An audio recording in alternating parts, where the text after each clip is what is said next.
Hello friends, ಬನ್ನಿ ಇವತ್ತು crispy ಆಗಿರುವಂತಹ ಅವಲಕ್ಕಿ ಚುಡುವ ಇದನ್ನು ಯಾವ ರೀತಿ ಸಿಂಪಲ್ಲಾಗಿ ಮಾಡೋದು ಅನ್ನೋದನ್ನು ನೋಡೋಣ.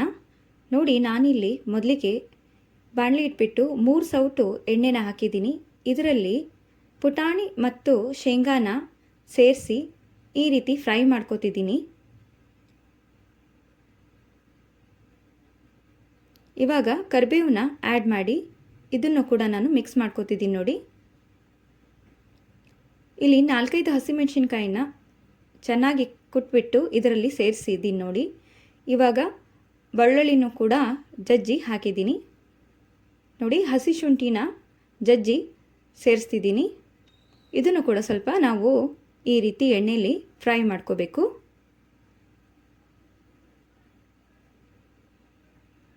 ನೋಡಿ, ಲೋ ಫ್ಲೇಮಲ್ಲಿ ಇಟ್ಬಿಟ್ಟು ಈ ರೀತಿ ನಾವು ಚೆನ್ನಾಗಿ ಮಿಕ್ಸ್ ಮಾಡ್ಕೋಬೇಕು. ಇವಾಗ ನೋಡಿ, ಒಣ ಕೊಬ್ಬರಿನ ಕಟ್ ಮಾಡಿ ಇದರಲ್ಲಿ ಸೇರಿಸ್ತಿದ್ದೀನಿ ಒಗ್ಗರಣೆಯಲ್ಲಿ.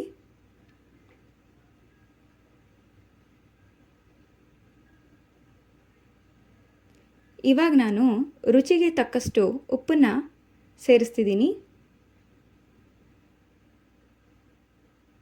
ಇದನ್ನು ಕೂಡ ಮಿಕ್ಸ್ ಮಾಡ್ಕೊಳ್ಳೋಣ.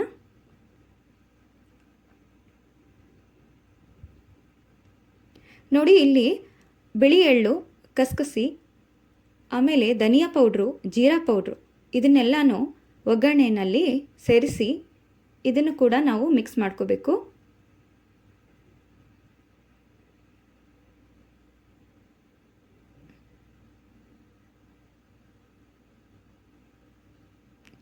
ಇಲ್ಲಿ ಸ್ವಲ್ಪ ಅರಿಶಿಣನ ಆ್ಯಡ್ ಮಾಡ್ತಿದ್ದೀನಿ.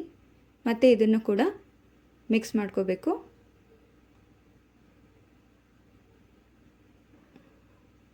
ನೋಡಿ, ಈ ರೀತಿ ಮಿಕ್ಸ್ ಮಾಡ್ಕೋಬೇಕು. ಇಲ್ಲಿ ನಾನು ಅರ್ಧ kg ಡಿಲಕ್ಸ್ ಅವಲಕ್ಕಿನ ತೊಗೊಂಡಿದ್ದೀನಿ.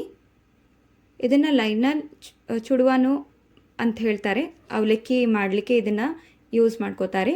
ನೋಡಿ, ಪೇಪರ್ ಅವಲಕ್ಕಿ ಬೇರೆ ಮತ್ತು ಡಿಲಕ್ಸ್ ಅವಲಕ್ಕಿ ಬೇರೆ. ಅದಕ್ಕೋಸ್ಕರ ನಾನು ಇಲ್ಲಿ ಡಿಲಕ್ಸ್ ಅವಲಕ್ಕಿನ ತೊಗೊಂಡ್ಬಿಟ್ಟು ನೋಡಿ ಒಗ್ಗರಣೆನ ಇದರಲ್ಲಿ ಸೇರಿಸ್ಬಿಟ್ಟು ಚೆನ್ನಾಗಿ ನಾನು ಮಿಕ್ಸ್ ಮಾಡ್ತಿದ್ದೀನಿ.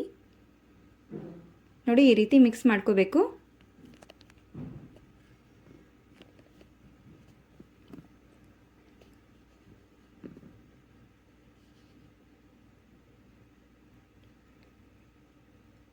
ನೋಡಿ, ಈ ರೀತಿ ಮಿಕ್ಸ್ ಮಾಡಿಕೊಂಡು ಇವಾಗ ನಾನು ಗ್ಯಾಸನ್ನು ಆನ್ ಮಾಡಿಬಿಟ್ಟು ಲೋ ಫ್ಲೇಮಲ್ಲಿ ನಾನು ಈ ರೀತಿ ಫ್ರೈ ಮಾಡ್ಕೋತಿದ್ದೀನಿ.